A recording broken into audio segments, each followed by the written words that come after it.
Ayan guys, ito yung gamot ng ubo.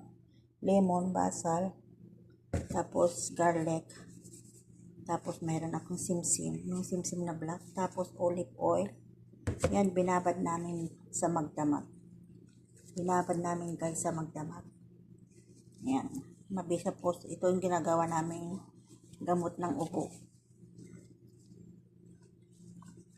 Yan po yung ating gagawin. Ayan. Tapos sasalain ko po yan mamaya. Sasalain ko yan. Inalisin ko muna lahat ng kuwan. Tapos sasalaan ko na mamaya yan guys. Tubig lang mamaya yung kuwan.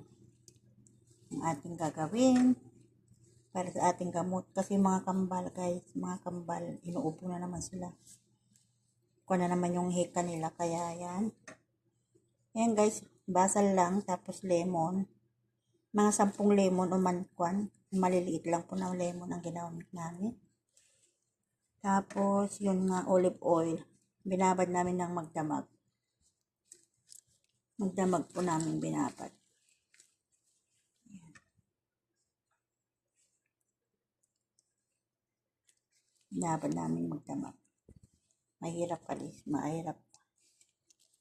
Ito ang gamot sa ating hika.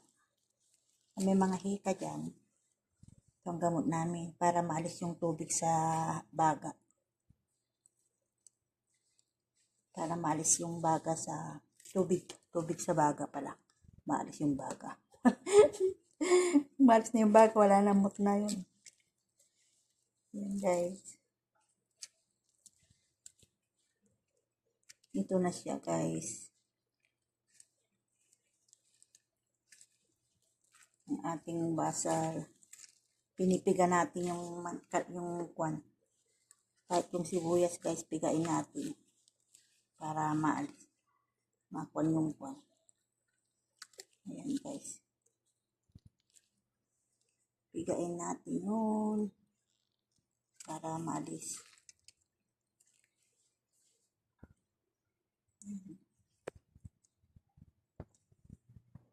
Ayan guys, sasalanan ko na siya. Ayan. Tapos pigain ko siya ng pigain.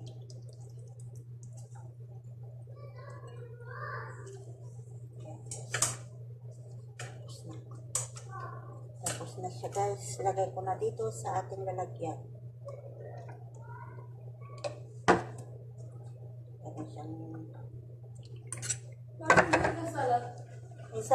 salad. And that mabak eyelids on the table. This one.